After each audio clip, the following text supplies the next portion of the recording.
অরুন্ধতী রায় কদিন আগে তিনি গিয়েছিলেন যন্তর মন্তরে আন্দোলনকারী ছাত্রদের সঙ্গে দেখা করতে, এবং সেখানে কিছুদিন থাকার পরে তিনি একটা নিবন্ধ লিখেছেন। আর সেই নিবন্ধটা নিয়ে চর্চা হচ্ছে, এবং তিনি বলেছেন যে আন্দোলনের পরিধিটা বাড়ছে। এই বিষয়ে কোনো সন্দেহ নেই যে আন্দোলনের পরিধি দিন দিন বাড়ছে। আজকেই কলকাতা থেকে খবর এসেছে যে কলকাতাতেও সিজেপি, অর্থাৎ ককরোচ জনতা পার্টি, যে এই নতুন দলটার নাম, তারা কলকাতাতে মিছিল করতে চায় এবং পুলিশের কাছে পারমিশন চেয়েছে। পুলিশ এখনো পর্যন্ত সে পারমিশন দেবে কি দেবে না ঠিক করেনি, বাট সমস্ত দিকে ছড়াচ্ছে। মুম্বাইতে ছড়িয়েছে, লখনৌতে হয়েছে, পাটনাতে হয়েছে, রাজস্থানের জয়পুরে হয়েছে, বিভিন্ন শহরে বিভিন্ন জায়গায়, তামিলনাড়ুতে হয়েছে, বিভিন্ন রাজ্যের বিভিন্ন শহরে এই ছাত্র সমাজ তারা কিন্তু বিক্ষোভে সামিল হচ্ছে, বিক্ষোভ করছে। কোথাও বড়, কোথাও মাঝারি, কোথাও বেশি বড়, কোথাও ছোট আকারে, কিন্তু হচ্ছে। এটার বহর বাড়ছে, আর দিল্লির বহর তো দিন দিন বাড়ছে। দিল্লিতে প্রচুর মানুষ, প্রচুর ছাত্রছাত্রী তারা সমবেত হয়েছেন, অনেকে আসার জন্য অপেক্ষা করছেন।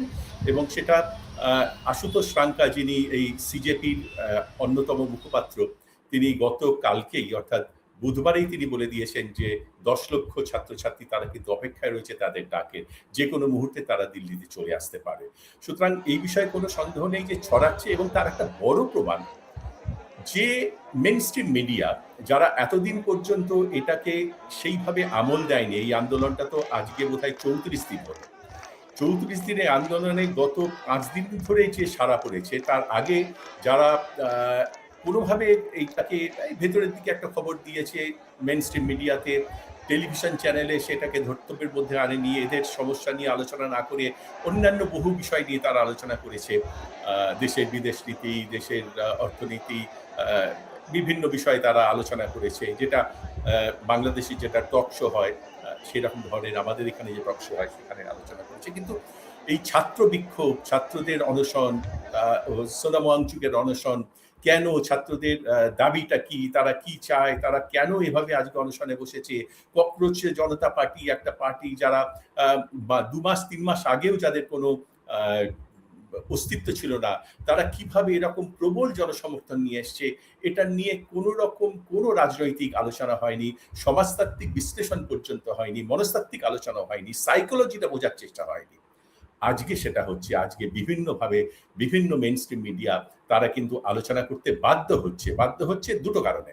একটা কারণ হচ্ছে সোনাম ওয়াংচুককে জোর করে জবরদস্তি পুলিশে তুলে নিয়ে যাওয়া এবং সরকারি হাসপাতালে ভর্তি করা, তার অনশন ভাঙানোর চেষ্টা করা, এবং সঙ্গে সঙ্গে তিনি যে সাপোর্টটা দিচ্ছেন, মরাল সাপোর্ট, ফিজিক্যাল সাপোর্ট, তার উপস্থিতি যে সাপোর্টটা দিচ্ছে ছাত্রদেরকে, সেই আন্দোলনটাকে, সেই সমর্থনটাকে ভেঙে দেওয়া, মেরুদণ্ডটাকে ভেঙে দেওয়ার চেষ্টা করা। যখন সরকার দেখলো যেটা হলো না, এবং যেই মুহূর্তে রাজনৈতিক দলগুলো এটাকে ব্যবহার করা শুরু করলো, বা এই ইস্যুটাকে তুলে ধরলো, ব্যবহার করাটা বোধহয় বলা ঠিক হলো না, এই ইস্যুটাকে তুলে ধরলো। রাহুল গান্ধী যেভাবে তিনি প্রধানমন্ত্রীর বাড়ির সামনে কংগ্রেস নেতাদের সঙ্গে ধর্নায় বসে গেলেন, যেভাবে এই বিষয়টাকে তিনি ছাত্রদের আন্দোলনকে পূর্ণ সমর্থন দিয়ে, যেভাবে তিনি এবং তার দল এবং আজ সমগ্র বিরোধী দল শুধুমাত্র ডিএমকে এবং আম আদমি পার্টি, এই দুটো রাজনৈতিক দল ছাড়া প্রত্যেকে ধর্মেন্দ্র প্রধান অর্থাৎ শিক্ষামন্ত্রীর ইস্তফার দাবিতে সরব, এবং এই ইস্তফার দাবি না মানা হলে পার্লামেন্টে কোনো রকম আলোচনা করা হবে না, কোনো রকম আলোচনার কোনো প্রয়োজন নেই বলে তারা মনে করেছেন, তারা জানিয়ে দিয়েছেন স্পিকারকে। এই জিনিসটা নিয়ে যে আলোড়ন সৃষ্টি হয়েছে, তাতে এই মিডিয়া, মেইনস্ট্রিম মিডিয়া, আমাদের দেশে এখানে ঠাট্টা করে যেটা বলা হয়, বিরোধীরা যেটা বলে গদি মিডিয়া, অর্থাৎ গদি মানে কোল, সরকারের কোলে বসে যে গণমাধ্যম যারা সরকারি তথ্য প্রচার করে, সরকারকে অন্ধের মতন সমর্থন করে যায়, তাদেরকে এই গদি মিডিয়া বলা হয়। সেই গদি মিডিয়ার সমালোচনা করছে।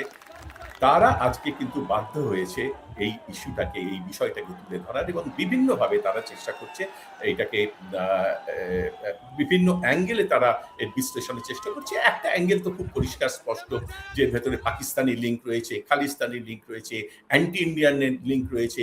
বিরোধীরা তারা ছাত্রদের সরাসরি সমর্থন না করে, তাদের আন্দোলনে না গিয়ে তারা পার্লামেন্ট দখল করে রেখে দিয়েছে, তারা প্রধানমন্ত্রীর বাসভবনের সামনে তারা আন্দোলন করছে, ধর্ণা দিচ্ছে, পার্লামেন্ট চলতে দিচ্ছে না, তারা আলোচনার দাবি চাচ্ছে না, তারা গোল পোস্ট চেঞ্জ করছে, অর্থাৎ একবার বলছে যে আলোচনার দাবি হোক, দাবি জানাচ্ছে, পরোক্ষণে বলছে ধর্মেন্দ্র প্রধানের ইস্তফা না নিলে আলোচনা নয়। এই যে বিষয়গুলো নিয়ে আলোচনার পর্যায়ে চলে এসেছে, কিন্তু বহর যেটা বাড়ছে, যেটা অরুন্ধতী রায় বলেছেন এবং খুব rightly she has mention about it, দেশের বিভিন্ন প্রান্তে, বিভিন্ন জায়গাতে বিভিন্ন মানুষ তারা সমর্থনের একটা জোয়ার দেখতে পাচ্ছি আমরা। বলিউড যেটা আমরা বলি, বম্বে ফিল্ম ইন্ডাস্ট্রি, প্রত্যেকটা মানুষ, অধিকাংশ মানুষ তারা চলে আসছেন, তারা ছাত্রদের সমর্থনে দাঁড়াচ্ছেন, তারা বিবৃতি দিচ্ছেন, তারা তাদের সমর্থনে বিভিন্নভাবে সাহায্যের হাত বাড়িয়ে দিচ্ছেন, সেটাও আমরা দেখতে পাচ্ছি। নাসিরুদ্দিন শাহ রয়েছেন, সালমান খান এসেছেন, আমির খান তিনি বাধ্য হয়েছেন মন্তব্য করতে, মাধবন তার 3 ইডিয়টসের ওয়ান অফ দ্য ক্যারেক্টার্স, তিনি আজকে বিবৃতি দিয়েছেন, দিয়া মির্জা দিয়েছেন, সোয়ারা ভাস্কর দিয়েছেন, শাবানা আজমি দিয়েছেন, জিনাত আমন দিয়েছেন, প্রত্যেকে, সোনু সুদ দিয়েছেন। এইরকম বলিউডের যারা একেবারে কি খুব বিখ্যাত এবং অতি বিখ্যাত, কম বিখ্যাত, স্বল্প বিখ্যাত, প্রত্যেকে তারা এগিয়ে আসছেন। তারা দিন দিন এই সমর্থনটা বাড়ছে এবং বিভিন্ন শহরে এর আন্দোলনের যে প্রভাব সেটা ছড়িয়ে পড়ছে। সুতরাং অরুন্ধতী রায় যা বলেছেন খুব কি একদম সত্যি কথাই বলেছেন, এর বহর, এর প্রভাব কিন্তু বাড়ছে।